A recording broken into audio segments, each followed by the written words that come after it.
The doorbell rang at exactly 9:47 p.m., and Jennifer Carson knew, even before she opened the door, that her life was about to shatter into 1,000 pieces she'd never be able to put back together.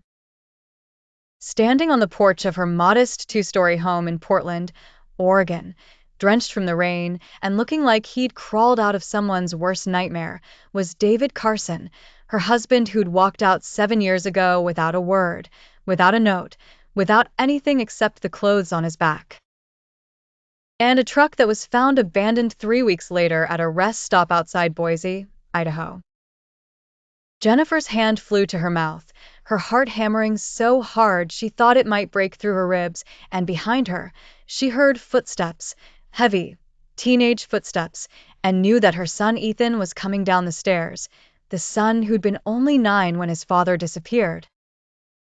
Who'd cried himself to sleep for months, who'd gradually turned that grief into rage, and that rage into a cold, hard shell that made him unrecognizable from the sweet boy he used to be. "Dad." Ethan's voice cracked, and Jennifer turned to see her 16-year-old son frozen on the bottom step, his face cycling through shock, disbelief, and finally settling on something dark and dangerous. David's eyes, those same hazel eyes that Jennifer had fallen in love with at a college party in Seattle 20 years ago, filled with tears as he looked at his son, at the man-child who'd grown up without him, and he opened his mouth to speak, but nothing came out except a strangled sob. "You need to leave," Jennifer heard herself say, her voice surprisingly steady despite the earthquake happening inside her chest, but David shook his head violently, water spraying from his matted hair. "I can't, Jen. I can't leave. Not until you know the truth. Not until you understand why." He pulled out a crumpled envelope from his soaking jacket, his hands shaking so badly he could barely hold it, and Jennifer recognized the handwriting on the front, her own handwriting, from a letter she'd written to David's mother 8 years ago, back when his parents were still alive. Back when everything was normal and perfect, and she thought she knew the man she'd married. "Where did you get that?"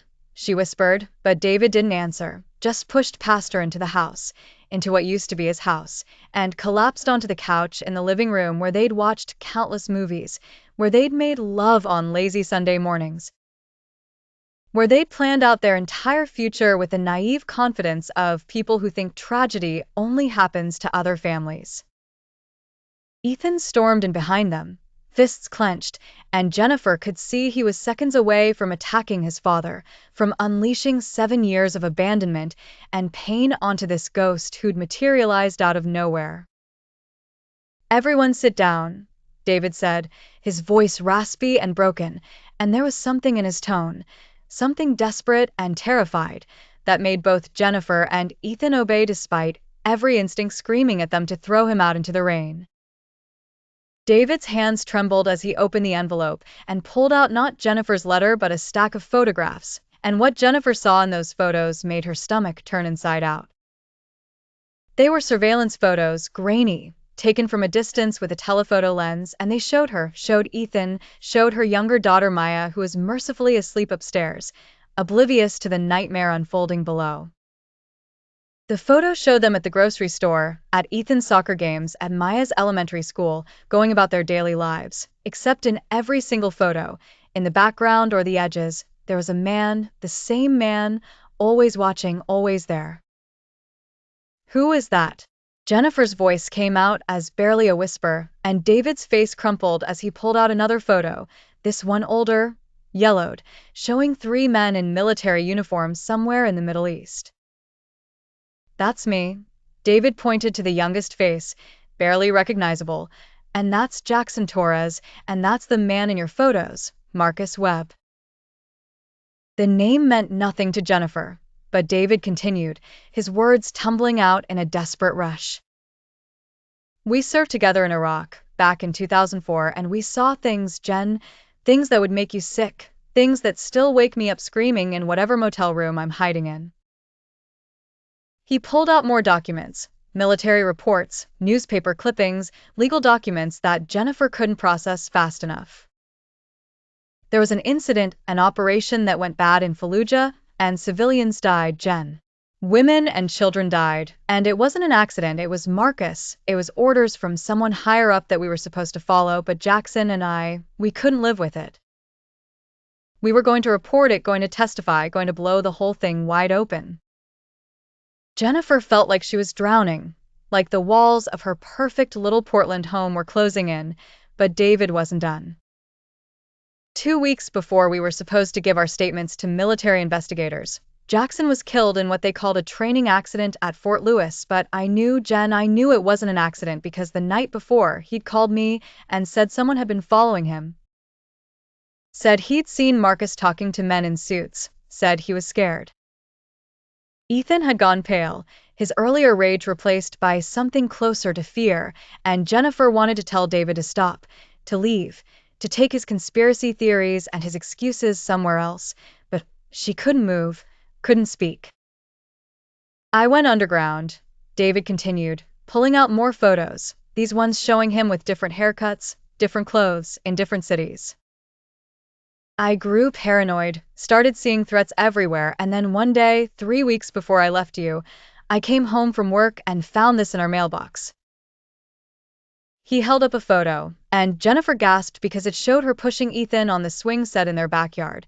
Except it had been taken from inside their house, from the second-floor window, meaning someone had been inside, had been in their home, had violated their sanctuary. There was a note with it. David's voice broke. It said, "Beautiful family. Would be a shame if something happened to them." I freaked out, Jen. I completely lost it. I went to the police, but the detective I spoke to, I swear I saw him make a phone call the second I left the station, and that night, someone tried to run me off the road on Highway 26. He showed her the police report, the photos of his truck's damage, all of it real, all of it documented. I realized I was putting you in danger just by being near you, that whoever wanted to keep Jackson and me quiet was willing to hurt my family to do it, so I did the only thing I could think of. I made myself disappear. I left everything behind, changed my name, moved every few months, worked cash jobs under the table, lived like a ghost for 7 years because I thought if they believed I was gone, if they thought I'd abandoned my family and wasn't a threat anymore, they'd leave you alone. Jennifer's mind reeled, trying to reconcile this story with the 7 years of hell she'd endured, the financial struggles of raising 2 kids alone, the shame of explaining to everyone that her husband had just vanished. The nights she'd lain awake wondering if David was dead in a ditch somewhere or if he'd simply stopped loving them. Why now? She finally managed to ask. Why come back now? David's face went even paler, and he pulled out a final document, a death certificate for Marcus Webb, dated 3 weeks ago. He's dead. Heart attack, officially, but I found out through some old military contacts that he'd been trying to cut a deal with federal prosecutors about the corruption and cover-ups, about everything that happened back in Iraq and after. With him dead, I thought maybe, finally, I could come home. But Jennifer saw something else in his expression, something that made her blood run cold. That's not all, is it? David looked at Ethan, then back at Jennifer, and when he spoke, his voice was barely audible. 3 days ago, I was in Sacramento getting ready to drive up here, and I saw him again, the same man from the surveillance photos, the one who'd been watching you all those years ago. He was older, but I'm certain it was him, and he was watching a family at a coffee shop, taking pictures just like he took pictures of you. The implications hit Jennifer like a freight train. If the man was still out there, if the threat was still real, then David coming back had just painted a target on all of them. You led him here, she said, horror dawning. You came back and now he knows where we are, now he knows you're still alive and still a threat. David's eyes widened, and Jennifer saw him realize the mistake he'd made, saw the hope drain from his face and be replaced by pure terror. We need to leave, he said, standing up abruptly. We need to get Maya and go right now, we need to. The window shattered. The sound was deafening, glass exploding inward, and Jennifer screamed as David tackled her to the floor, as Ethan dove behind the couch, as the world dissolved into chaos and terror. But no shots followed, no more violence. Just the sound of a car peeling away outside, and when David finally let Jennifer up, when they carefully approached the broken window, they found a brick lying among the glass shards with a note wrapped around it. "Welcome home, David. Let's finish what we started." The police came, took statements, collected evidence, but Jennifer could see in their eyes that they thought David was paranoid, delusional, that this was probably just kids vandalizing houses, or an ex-wife's revenge, or anything except the truth. After they left, after Jennifer had checked on Maya, who'd somehow slept through everything, after she'd made sure Ethan was okay, physically if not emotionally, she sat down with David at the kitchen table and made him tell her everything again, every detail, every name, every date.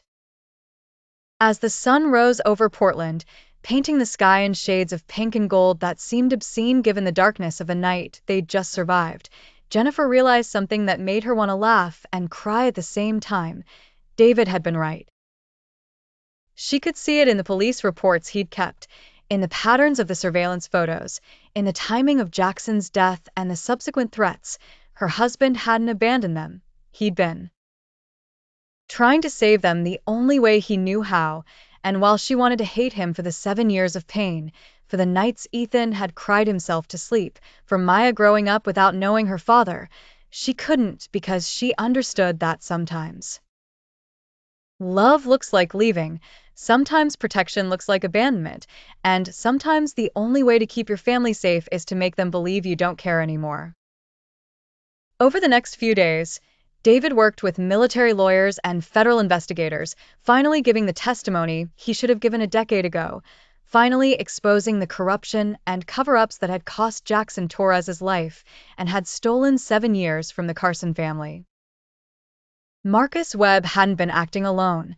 There were others, powerful people with everything to lose if the truth came out, and while Marcus's death had weakened their network, it hadn't destroyed it. The man in the surveillance photos was arrested 2 weeks later trying to flee to Mexico, and in his apartment, police found detailed files on the Carson family, on David's movements over the past 7 years, on other families connected to other soldiers who'd witnessed the same things David had. The trial lasted 6 months, and during that time, Jennifer watched David slowly come back to life. Not the man he'd been before, that version was gone forever, broken by guilt and fear and 7 years of living in shadows. But someone new, someone quieter and sadder but also stronger, someone who'd sacrificed everything and somehow survived. Ethan struggled the most, caught between relief that his father hadn't actually abandoned them and rage at the years they'd lost, at the childhood that had been stolen from him. There were therapy sessions, family meetings, tears and shouting, and slowly, painfully, the beginning of forgiveness. Maya, who'd been only 2 when David left, had no memory of him and accepted his return with the easy adaptability of children, though Jennifer wondered what kind of emotional scars would show up later. What price her daughter would pay for having a father who was there, but also somehow still not there. On the day the verdicts came down, guilty on all counts for the remaining conspirators, justice finally served for Jackson Torres and all the other victims. David took Jennifer and the kids to a quiet beach on the Oregon coast. And as they walked along the sand with the Pacific Ocean roaring beside them, David finally said what he'd been holding inside for 7 years. "I'm so sorry," he whispered, tears streaming down his weathered face.